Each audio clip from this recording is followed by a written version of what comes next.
MedBix Webcast is a new kind of healthcare media channel to break the silo mentality and foster interdisciplinary thinking. Our mission is to fill that gap and to create a curiosity through different lenses, tapping the passion that guided the historical figures in medicine and bringing present-day groundbreaking research to the front lines. We interview physicians and leaders in the industry about present-day healthcare challenges on our live programming.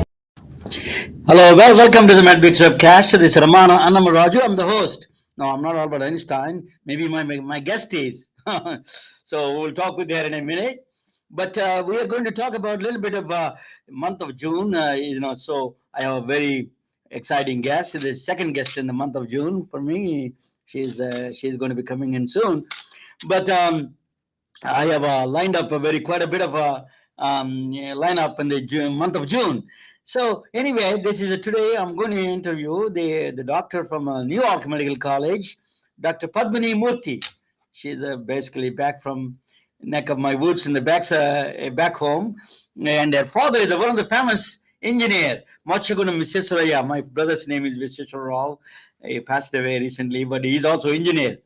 So I used to remember the name used to sound in my family very quite often. She's the granddaughter of Dr. Mochagunam Viseswaraya. Engineering Day was celebrated on his birthday. Can you believe that? I'm going to talk with one of the engineers, technology, and the healthcare combination. This woman, her name is Dr. Padmini Murthy. She is joining us from Westchester, New York, from New York. She's a professor in New York Medical College. She has 30 years of experience. She wrote 4 books. One of the latest book is that technology and global health. They definitely interviewed some of the global. I interviewed a woman from a cancer advocate cancer from South Africa. So we really need to know. And Bill Frist is one of the person, the former senator, PEPFAR. We passed a PEPFAR, a largest funding for the global health. So I'm going to talk with her. She's one of the experts in the global health, Dr. Padmini Murthy. Welcome, Dr. Padmini Murthy. Welcome to the MedBix Webcast. Thank you so much, Mr. Annamaraju. Thank you. Hi, everyone. Nice to be here. Greetings from New York. It's actually good evening. It's 9:03. Thank you so much for having me. You have a long resume, Dr. Murthy. Can you give us a little bit background of yours?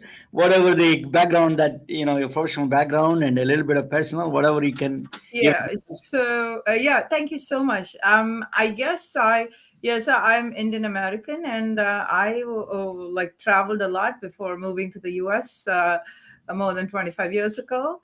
And I've always been very interested in advocacy, and I would credit my mother and father for installing that in me and my sister, especially my mother, who always told us to, think about others who were lesser fortunate.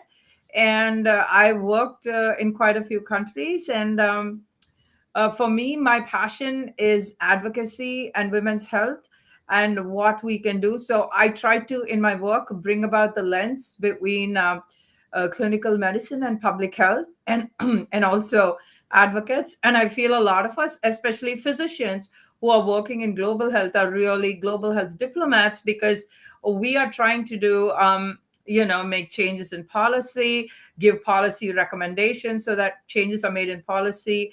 And also, as I always tell my students, local efforts can produce a global outreach. And my hobbies are, I love traveling with my daughter, and we've seen 6 continents. The only thing on our list is Antarctica. And I do yoga every day. I love reading. And going for long walks in the summer, especially where we live in Hudson Valley, doing the trails. And another note is I do like cooking whenever I have the time. I'm vegetarian, and I like to try different fusion foods. And and I just came back from 3 weeks in Europe. I was in Italy for the C7 conference and went on to Geneva for the WHO. So Italy is a great place for vegetarians. So it was really interesting. So over to you, Mr. Annamaraju. Okay, very good. You gave a great description of your entire background. Let us talk about the global health. First thing come across everybody's mind is woman's health. When you talk about global health, particularly, I was doing a lot of research and I did some background, not like yours, but South Sudan is one of the highest maternal mortality rate in the world.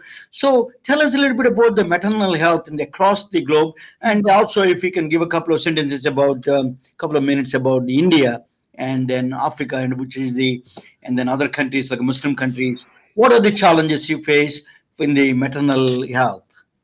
Yeah, thank you so much for the question. Unfortunately, even in this day and age, we are in 2024 June.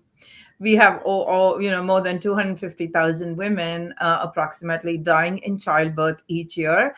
And as I always say, there is no cure for maternal mortality, but to a great extent, maternal mortality and morbidity are preventable. One of the major challenges we have is there is no prioritization in most of the world for women's health, Mr. Annam Raju. And this translates into really a lot of inequalities. And it's just, and people need to understand, by people, I mean whether they're policymakers or, the private sector, public sector, all of us, that women's health cannot be isolated from societal wealth. Now, if we look at the 2030 agenda of the United Nations, it's leave no one behind. We cannot hope to achieve this or any of the targets of even SDG 3, which is good health and well being for all at all ages, if we neglect women. So, some of the causes, women's health, some of the causes are inequities, lack of prioritization, lack of literacy, health literacy, and the traditional gender norms. So, these are some of the issues. And the other thing is, unfortunately, women's health is not prioritized, and women have different health needs across the ages. And that is not taken into consideration. To answer your question, for example, coming, because we are from the same part of India, South India, like formerly Andhra Pradesh. Now, for the past few years, it's been split into Andhra and Telangana.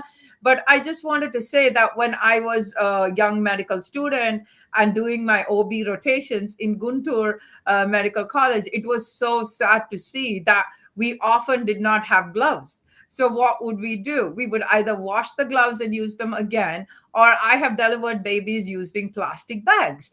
So what I'm trying to say is this lack of funding, the lack of continued importance being given to women's health. And also, women do not have access to contraception. They cannot space their children because they don't have the means or don't have the access. So when I'm talking about, this is just looking at it from a public health viewpoint. This is not a political debate. It's just that women's health is important, and we need men to work with women to address these issues. And I should thank you for having, I've watched some of your podcasts. And I'm not saying it because you invited me to be a guest, but I think you cover very socially relevant issues. And globally, this continues to be a major problem. And the other thing is, due to lack of funding in so many places, maternity wards are closing. So that is another issue. Women don't have access. For example, my students and I spearheaded this project through, working with the former First Lady of Malawi, where we did raise funds to build a maternity waiting home, because Malawi is a very hilly country and women have to walk long distances. They don't have access. So this is what we can do. It's like by working together, working in groups. Like I always tell my students, give up your latte for a day. With that money, we were able to buy safe motherhood kits for women. And another project, which I recently just wrapping up with the First Lady of Suriname, is menstrual equity, where, on behalf of my NGO, American Medical Women's Association, we've been around for 109 years. I'm not 109, but I just want to say we are one of the oldest multi-specialty physician organizations, and we work a lot to promote women's issues, and we focus on the social issues surrounding challenges of women's health, and also what can we do. So we are so happy we could do this with the First Lady of Suriname, a menstrual equity project. And then we now there's another project we are working on with which I spearheaded with the First Lady of Bahamas, where we are looking at the effects of climate change. So the reason I brought in climate change is because the continuing climate crisis is also affecting women's health, especially maternal health. You did talk about women have in democratic countries, at least the women have the power to vote, and they can bring a changes in the policy itself because they power of the vote. If they are in democracy, if they are not in democracy, that's a different issue. But still, women's issues are becoming in the front lines of all the media and all the in the elections during elections. So I think there is a play that definitely there's a voice that is coming up now. People like you doing a lot of advocacy. Thank you for complimenting our network. I do the channel. I do propose that quite a bit of work has to be done. Let me ask you. Now you wrote a book on global health and technology. Mhm. Now I used to live in the same area as you are from India. uh, that I when I was growing up, my father was a village doctor. He's a teacher and a doctor. And then I remember the day one day, the few blocks from my home, the woman is screaming all night. My father went there and tried to spend a lot of time there. And early morning, the screams I could hear for blocks and blocks, 2 blocks away, I could hear the screams all night. In the morning, the screams are there, they're silent. And my father came back with a grim face and I asked him, "What's going on?" And she died with ectopic pregnancy because we don't have the resources. Even though he's a doctor, he cannot do a lot of things without the resources. So it was tragic. It has impacted me quite a bit about that. Still, I remember vividly about that. So, what this is a tragedy in the 21st century. That's doing this. A woman, the people who give the lives, giving their lives to the by negligence is a really the lack of resources. So, tell us what kind of resources you need. That what kind of the money and what are the other resources you need? Education. Can you give us a little bit background about the resources you need for maternal health? Thank you for your question. And I can understand why your father was so frustrated, because it happens to a lot of us. You have the skills, but when you don't have the necessary tools and the setting, you can lose a patient. So this is very frustrating. So, what are the resources we need? What we need is, it's simple. We need to have policies which focus on women's health. They need to be intertwined. You cannot have a health policy here and women's health there. It needs to be brought in together. The merger needs to be very clear, watertight. And even at primary care centers anywhere in the world, we need to have trained people, trained birth attendants. A lot of women deliver without trained birth attendants, and gets to be a problem. And also, there need to be facilities, because one of the other things I can tell you is, once when I was in a rural hospital in India, we had a shortage of blood, and this woman had a molar pregnancy. So that means the fetus was dead. It's like a molar pregnancy without going into details, and she was bleeding. We could not save her because we did not have her type of blood. And even though we sent the relatives to get blood, it was too late. So this is the worst thing for any healthcare provider, is to see a patient's life slipping away from you. You can't do anything because you don't have something simple like blood, or you don't have something like drugs which to stop bleeding from her uterus, or you don't have a theater where you have to do a cesarean section to save the mother and the child. So we need to have investments in making sure we have women's health And also, we need to make sure in some of the countries, at least in the United States, and some of the other countries, we don't have tetanus to be such a big problem. But in India and some other parts, we do have tetanus. So I'm answering the first question you asked me.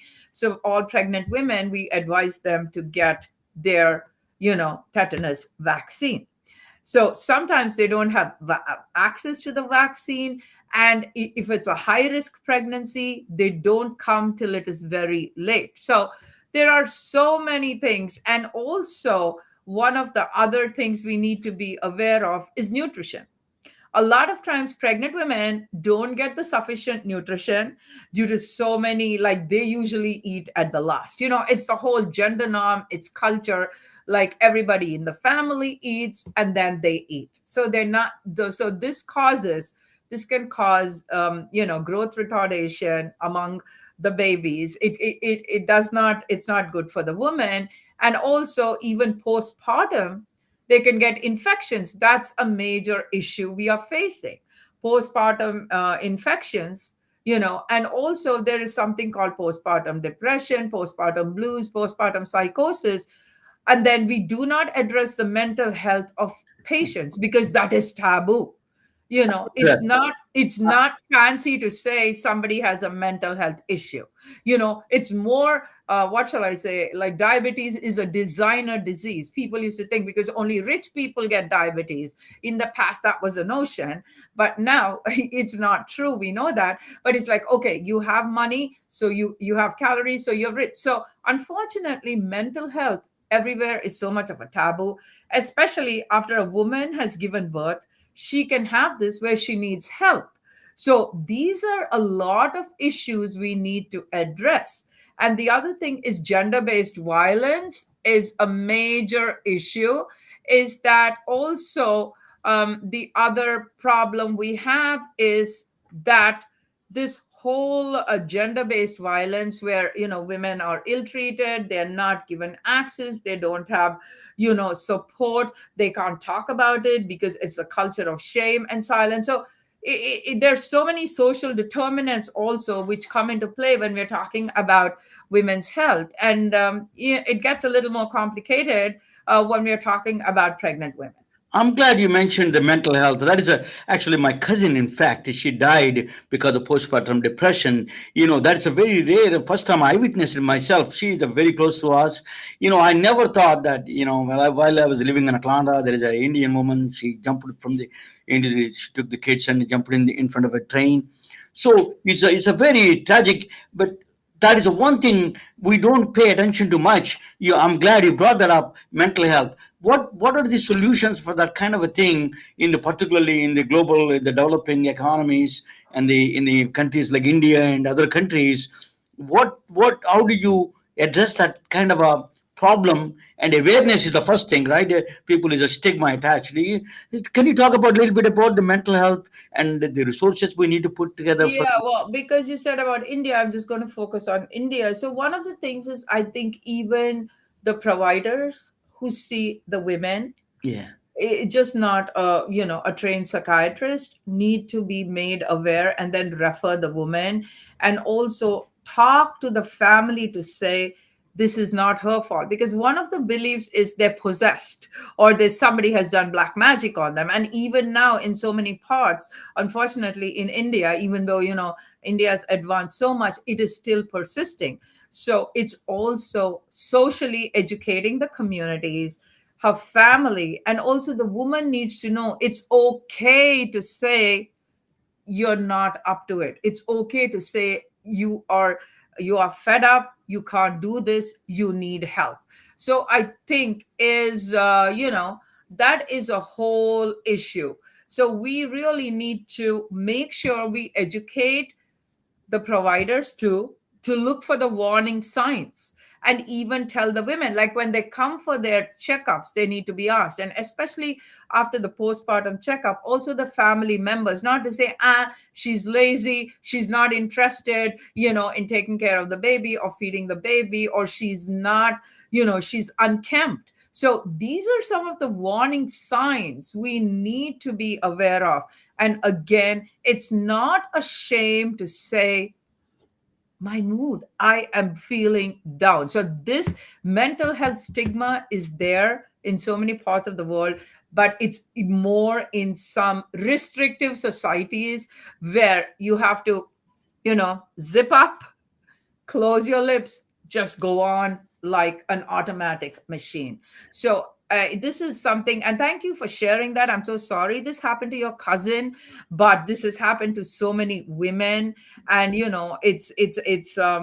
it really is sad, because with the treatment, we this can be addressed. And the other important thing is, a lot of times women get this when they don't have a gap between having children, and it gets overwhelming. They have a small infant, they realize, she realizes she's pregnant again. So maybe 15 months after the birth of her first child, she might be having a second child. So we need to have a social support for the women, not only societal but also from the family. And it's important for the healthcare providers who are not trained, who's like, I'm not a trained psychiatrist, but I think everybody needs to know, how can you pick these warning signs? Because a stitch in time saves nine, and then refer the patient, the woman, and reassure her, her relatives, that you cannot ostracize her. That's another big issue we face in so many parts of India. Women are ostracized. Dr. Murthy, the first contact in the particularly in the villages. I was born in a village, it's in Hmm. the home. First contact a woman have is the midwives, the Anganwadi workers. Or they are the ones need to be educated. Are Yeah. we? I think it is a great idea to provide a lot more resources for them. And I really made a story recently. I presented a story about a woman who delivered in southern India, Telugu woman, 15,000 babies, particularly in Adivasis community, which is a scheduled tribes with untouchables and all those Hmm. people, that she delivered 15,000 babies. It is really that we need to provide resources. She got the Padma Shri award actually, but she got the highest civilian award from India. But that they should be recognized everywhere, and then we need to provide much more resources and much more, the financial resources and all the other resources need to be provided. Do you agree? What is the role of the because we cannot afford psychiatrists even in this country now. Yeah. So what kind of the resources, what kind of a role midwives can play and really can be effective for these women? Thank you. Bring up a very important point, because midwives are very crucial. We cannot do without midwives. They are like really the eyes and ears of the community, and they're the eyes and ears for the physicians because they are the ones who often are the first, line of contact, as you mentioned. So they need to be taught to say, and they can, because based on experience and because they have the personal touch, a woman may be very comfortable talking to the midwife whom she sees, to say, especially after her delivery, I'm not okay. I mean, my mood. So, and then it's up to the midwife to realize that she needs help. So, again, it's a societal support. And also, as you say, to nurture this relationship between the community health worker, as you said, the Anganwadi, where they, take care, or the midwife or the community health worker, and the women.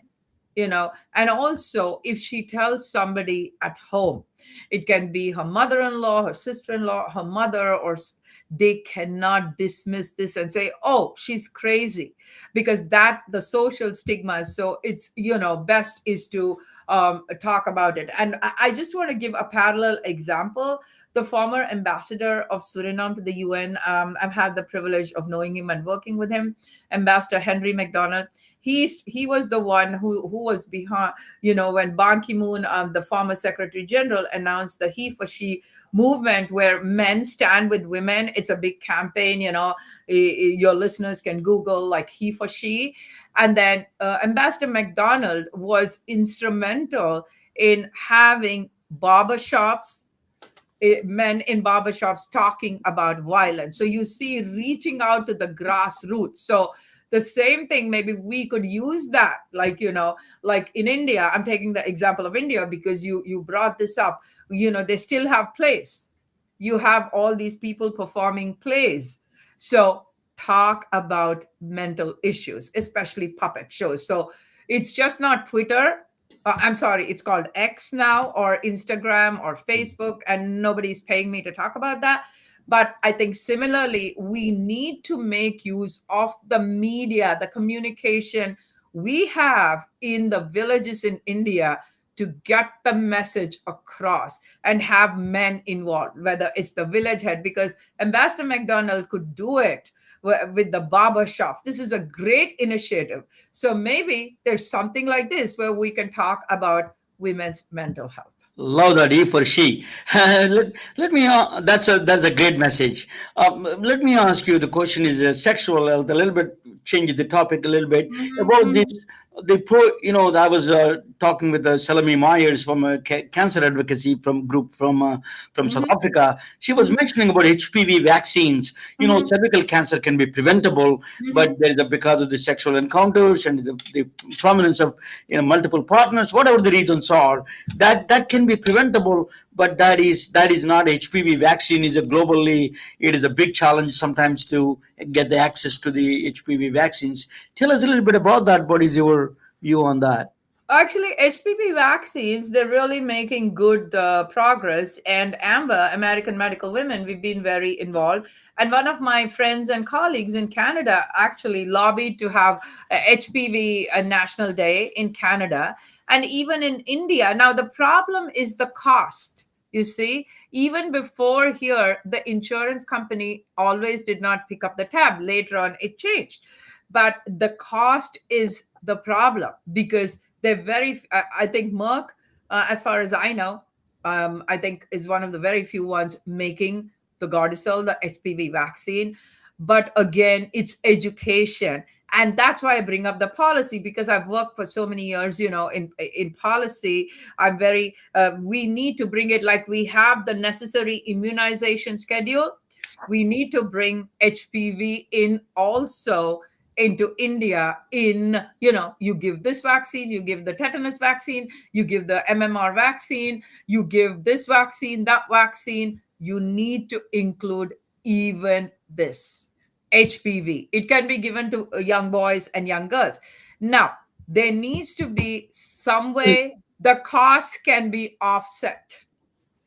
Let, let us talk about I cost. Let us talk about cost. What about that global fund that you get? The George Bush was mentioning that you provided some money. That's what she was talking about. South Africa said they can use the PEPFAR fund, some of the global funds. So tell us, what is there any funds available for World Health Organization or any other global organization? No, first of all, World Health Organization, you need to understand, is dependent on the donor funding from the countries. And they can make recommendations, they work with them. But again, as far as I know, I don't know if there's a specific fund like that, like Gavi for cervical cancer. Yeah. There is Gavi, but I don't think cervical cancer is included in the list. So maybe by advocacy and lobbying, and maybe each country could include it in their national immunization program, It says that because they included that. She was saying that is included yeah, actually. but I was talking about India. In India, Yeah. it's not included. I wasn't talking about South Africa, Yeah. because we are discussing the context of India, Yeah. and India has a very high rate of Yeah. cervical Agree. cancer. And I can tell you why, having worked there, the women do not come for regular pap smears. Mm. They come very late. It is so sad. What is preventable? And I was talking to another colleague who is a physician here from India, and he was saying the same thing, because when he had gone to India, and then he was talking to one of his colleagues who's the chief of surgery in one of the hospitals, like, why are women coming in such advanced stages of breast cancer? The same thing. It's shame, like, here we go for a mammogram, you go for a pap smear. It is not that. And we were saying that, like, these women can afford it, they don't mind spending thousands on like new clothes or jewelry, but a fraction of that it can be used to go for testing. Yeah, but definitely, women who are in the higher socioeconomic strata who are more educated do go for that. But the problem is the women who cannot afford it and the women who can afford it, but are not thinking it's so important because they'd rather spend the money they have instead of going for a pap smear or a mammogram or something else. So again, the whole thing is getting the message across. That's why I said health literacy early on, just to recall, because health literacy is also increasing awareness. In addition to access, we need to increase awareness. Dr. Murthy, that is, you mentioned the technology. I'm going to present a technology that can reduce these costs quite a bit. I'm going to talk about a technology. After that, I come back and ask you your contribute. What are the things that you do for the global health and your combination? Let me bring you side. Then we'll talk about technology, your technology also. You can jump in anytime. This is about a Roman, the man who is revolutionizing healthcare from the heavens. I'm going to explain how the physics of the technology is changing the world. So let me so you can make any mention anytime, you can jump in. Roman applications in healthcare is drug efficacy, cancer diagnosis, nanomedicine. All of them are clinical biology. It is a truly revolutionizing the healthcare. People don't know, even Indians don't know about him much what he did. Why sky, this is actually physics a little bit. Why sky is blue? The 5-year-old questions. Are you smarter than a fifth grader? There's a program. Redneck comedian used to do that. Why sky is blue? It's not that simple as you think. It is a little complicated than why Washington is a blue. This was actually figured out by this is not the reflection of the sky coming there, because it is actually a scattering called a Rayleigh scattering. Lord Rayleigh discovered this Rayleigh scattering. There's the atmosphere in the dust particles, the nitrogen, all those things in the atmosphere. When that's a frequency that the wavelength matches the wavelength matches the dust particles coming from the sun. As you know, the white light has all the combination of red, green, blue. All of them are combination comes there and hit the blue light. That particularly nitrogen is a lot. The wavelength of the dust particles have the wavelength of the blue color. So they reflects all of them. It scatters across the sky. That's why you see the blue color there. But what that is called a Rayleigh scattering. Completely scatters the light. But there is another light that is what the Raman found. That is called Raman scattering. While Raman was traveling to England, to India, he found out the ocean is blue. It's not he realizes that it's not a reflection. There's something going on in the water, the particles molecule itself. That is what he, in 1921, while he was traveling, he came back to India, and then he discovered this is called a Raman scattering. Raman scattering is 1 in 1 million photons interacts with the molecules that scatter. Usually 99.9999% of the photons reflect. Complete reflection is scatter complete 100%. But some 1 in 1 million, they will absorb, and they absorb and they give a different photon, different energy photon. That is a Raman discovered that. What it does in biology, it can revolutionize it. I tell you about that in a second. So when it interacts with it, it is actually can gain some energy from the molecule, or it can lose the energy. So the outside, the outcome of the photon coming outside has a different energy levels. From that energy levels, you can detect a lot of pathologies. In fact, that's what. So Raman scattering was validated by immediately in John Hopkins by the another physicist Robert Boyd. He actually validated it, and then he was awarded the Nobel Prize in 1930. He is the first guy to award the Nobel Prize in the 1930. I'm going to play a quick video about the Raman effect, Raman scattering. It will explain to you a little bit about that. Just let us watch that. His name is Chandrasekhara Venkata Raman. He was born in Tiruchirappalli, state of Tamil Nadu, India. His name is long with numerous alphabets, but get used for it, because the next few decades belongs to this man. He is descending from heavens to destroy cancer. Just not cancer, is omnipresent in every field: science, medicine, technology, engineering, and even theology. Welcome to the world of Raman gadgets. Raman probe. Point Raman probe to anyone and just click flash, just as you do on your phone.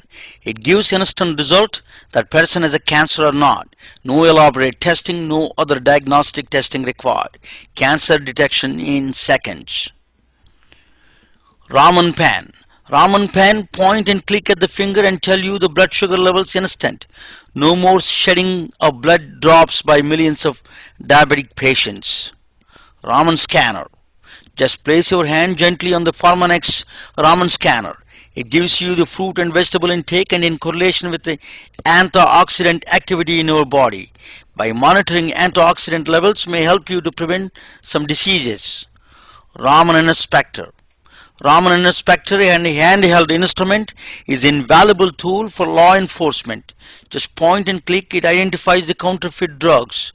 Just point and click and can tell you it is a cocaine or any other illegal substance on the spot.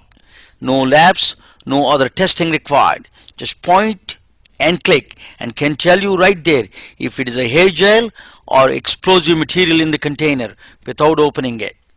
Raman reporter. Just point and click and instantly tell you if that is a true Picasso or not. No other verification required. This is done deal. It is just taught. Raman optical tweezers, Raman microscope, Raman true narc, Raman imaging, Raman hyper, Raman transition, the list goes on. His name is truly omnipresent. This is not a science fiction. This is an extraordinary brilliance of a strikingly tall and dark handsome man from 19th century India. Hello, my name is Ramana Anamaraju and I have a passion for physics, specialized in allied healthcare and above all concern for all well-being of humanity. Sir Chandrasekhara Venkata Raman, usually referred as C.V. Raman, was born in 1888 near Chennai, India, and died in 1970. He discovered groundbreaking quantum phenomena in the field of optics while he was working as a professor of physics at University of Calcutta, India. He was knighted in 1929 by Queen of England and awarded Nobel Prize in 1930, first non-Caucasian ever to win in the field of science. His discovery is called Raman effect or Raman spectroscopy or Raman scattering, which are named after him. We only see objects, including people, when light falls on them and reflect back to our eye. But once in a while, the reflected light also gives stunning details about the molecular and atomic structure of the reflected matter, like a rotational and vibrational energies of the molecules or atoms. This unique reflection was discovered by C.V. Raman and it is referred as a Raman scattering, along with few other names. With humans, Raman scattering gives exquisite details about the cell structure and its function like no other modality we ever seen before. Raman effect is the only way you can identify rotten apple from real ones without touching, smelling or cutting. This non-destructive method is unique to Raman discovery, so thus makes an invaluable tool in the field of medical diagnostics without exposure to any radiation. A perfect tool for law enforcement without opening containers to check for explosives. A perfect method to check the authenticity of the age-old art without using any chemicals. Raman scattering analyzes vibrational and rotational spectra of the target material by using a non-destructive method. Cancer. At present, one of the most advanced methods of detecting cancer is through positron emission tomography, referred as a PET scan. This highly expensive and complicated equipment occupies 10,000 square foot office building or placed on 18-wheelers. The average cost for this procedure is around $4,000.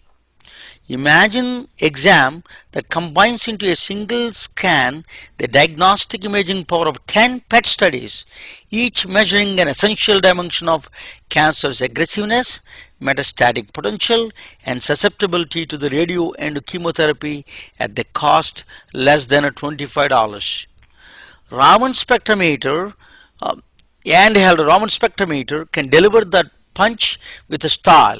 By attaching gold nanoparticles to the cancer cells, Raman spectrometer hunts every one of the cancer cells, identifies them, and kills them with a nano-heated guided missiles. Well-respected magazine Diagnostic Imaging describes Raman spectroscopy, a quantum physics technique puts all preceding medical imaging modalities to shame. Raman, the cancer avenger, descended from heavens to rescue mankind from this fatal disease. Raman puts cancer detection is at our fingertips, figuratively and literally. C.V. Raman may be Hindu, but his discovery recanted the rituals in the church that happened centuries ago during early Christianity with stunning details. Santorio delle Peregrina, 13th century historical church sitting near a beautiful Cantabrian mountains in Spain. The church completely lost its original Romanesque mudéjar brick architecture through centuries of rituals and tourism. It is impossible to recreate the original architecture with all its colors and beauty since there was no historical data available. Raman spectroscopy came as a surprise savior for the church. Raman spectroscopy took layer by layer the centuries of environmental destruction, the dust left by oil lamps in 13th century rituals, natural decay of the bricks. Raman spectroscopy brought back the original image of the architecture with the stunning details. In recent years, 13th century Pilgrim Church was remodeled to its original architecture with all its beauty and grandeur. Thanks to Sir Chandrasekhara Venkata Raman, a true scientist and a true patriot of India. In the field of medicine, Raman spectroscopy coming with a true revolution. You can literally test for cancer with the handheld instruments at primary care offices or even at a boutique drugstores in coming years. By catching the disease such an early stage dramatically reduces the cost of this fatal disease. A man from heaven gave a remarkable gift to humans. I am proud to share part of his name. Thank you for listening. Okay, that is a Raman spectroscopy. His name is Chandrasekhara Venkata Raman. He was born in Tiruchirappalli, state of 1 second. So that is a Raman spectroscopy. I'm going to finish up in a couple of minutes, and then after that, I'm going to bring Dr. Padmini Murthy to the main stage. So he won the Nobel Prize in 1930. Then now that is he was that's why I call him Cancer Avenger. So he's actually vibrational rotation spectrum. That's what when they interact because of the lasers are invented. The reason was it was not a popular for a long time because the 1 in 1 million photons is hard to catch.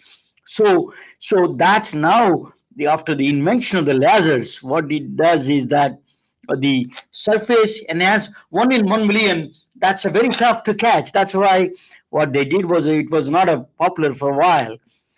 After the invention in the 1960, the labs in the Bell Labs were invented the laser.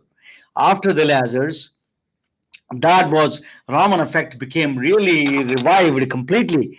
So the use now is called a surface enhanced Raman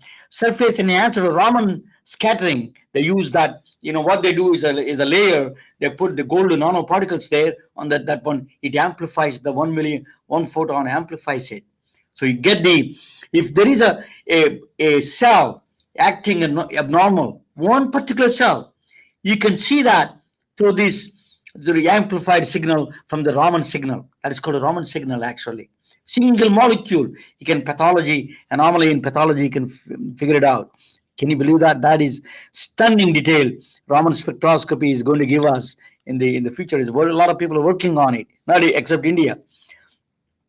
We were talking about Dr. Murthy was talking about testing the pap smear. These are the simple tests. Now the saliva, they found out the Fujian province in South Korea, Japan. They found out this particular tribe. They are getting this cancer.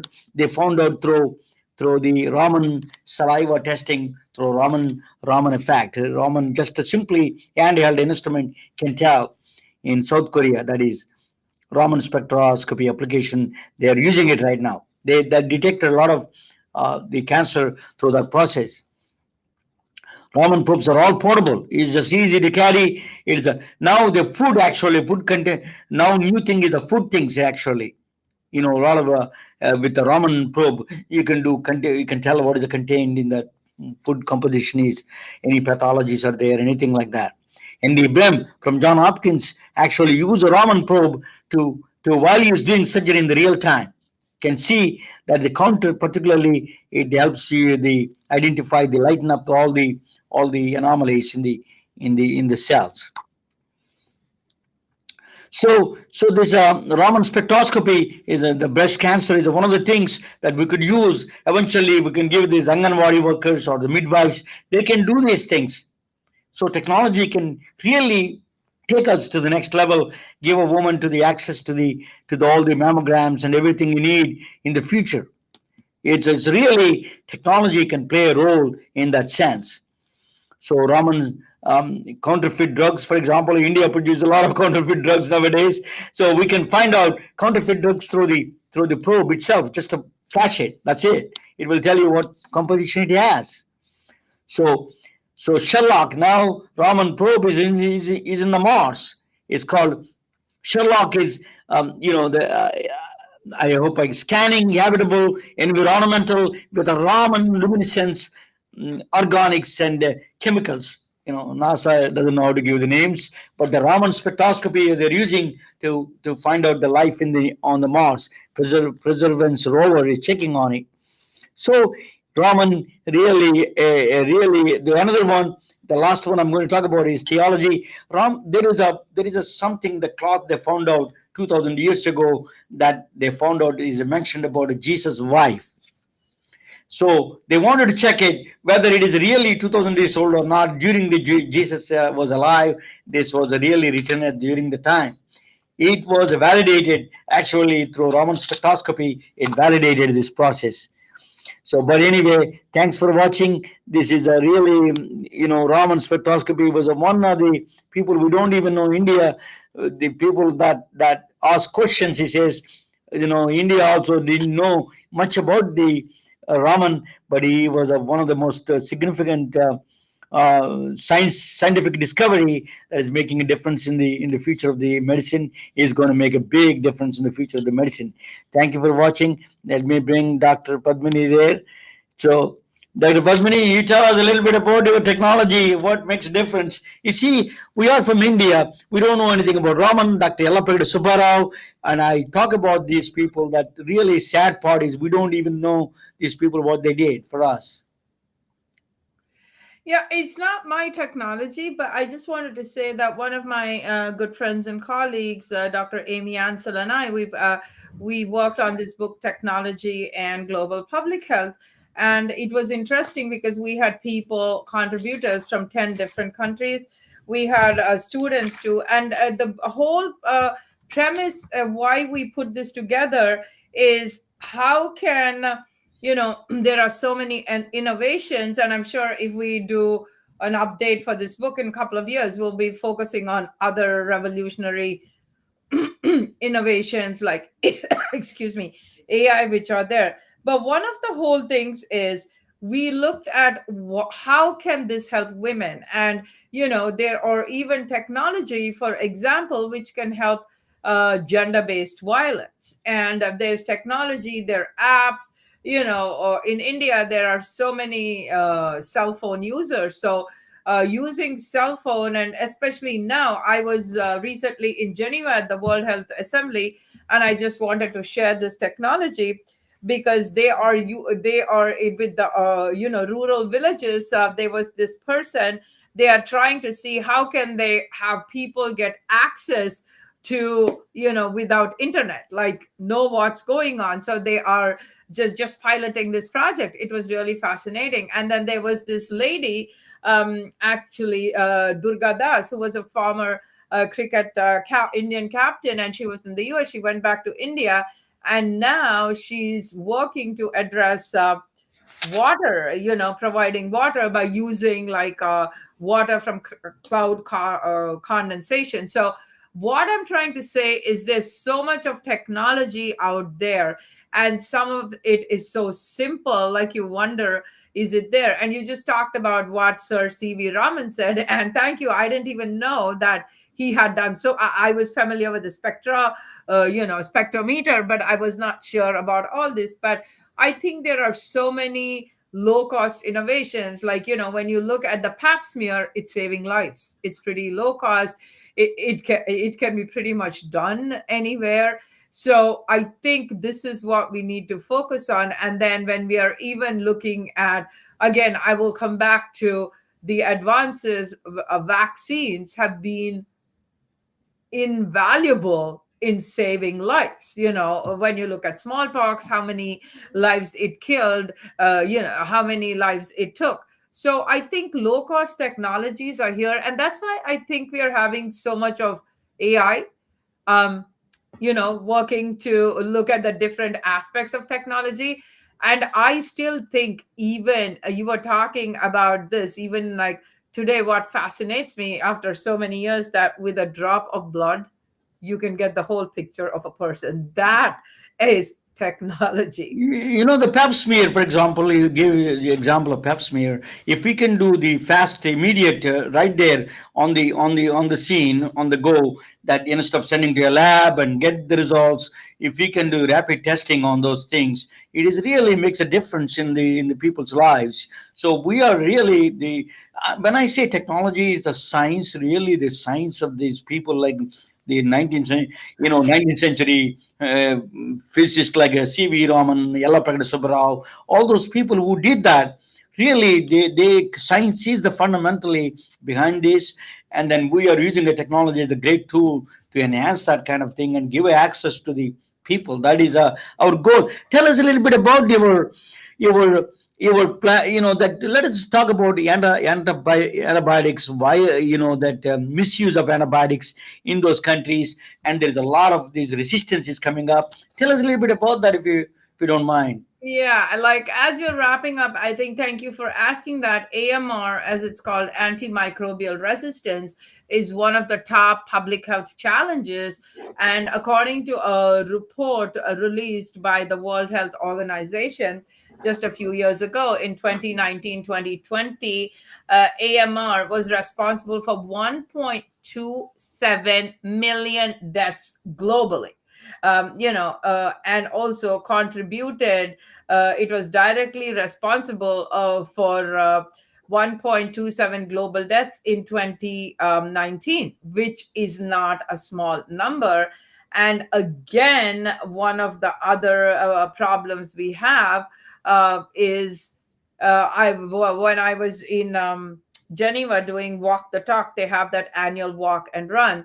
I met these two ladies whose leg was amputated as a result of AMR, and she was from Europe, and she said it was not diagnosed till it was late, and she literally said, I had flesh eating bacteria.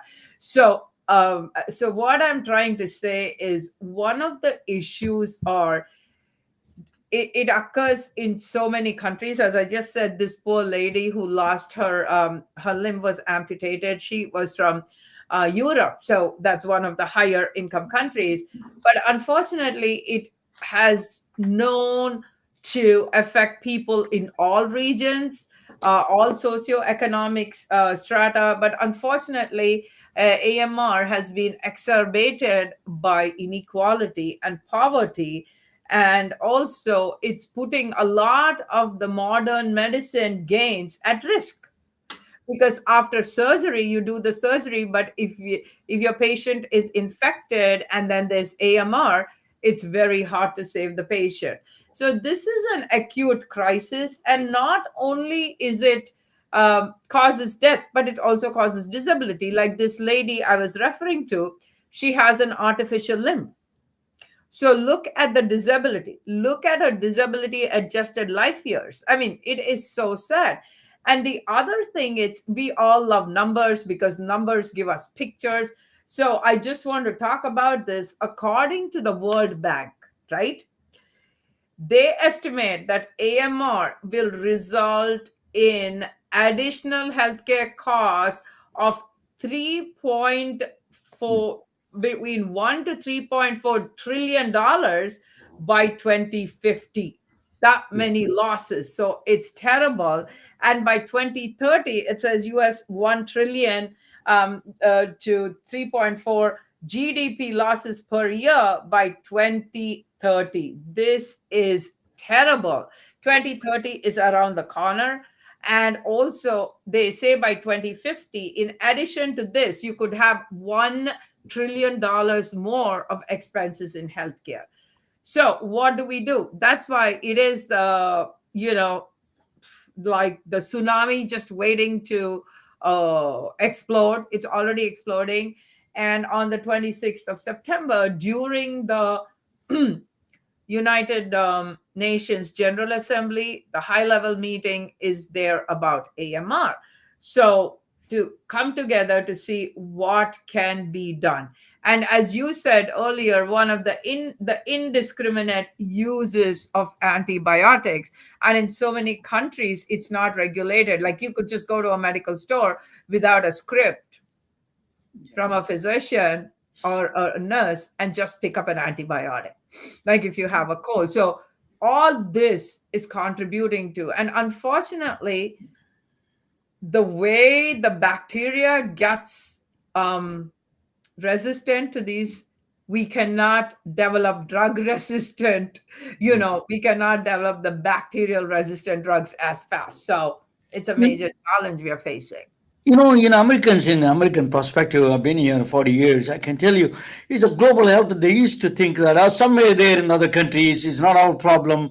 But in fact, after the COVID, we realized that the global health is our problem. It's a local, there is no global, there is no local health. They're all interconnected. All the diseases can be, transmitted through different mechanisms, the global economy. Let us talk about that. Everybody is talking about global health means somewhere is there. It's actually is a local. Do you agree with that? And can you explain a little bit about that, if you don't Yeah, mind? yeah. As we're wrapping up, yeah, definitely global health is because this is a world without borders.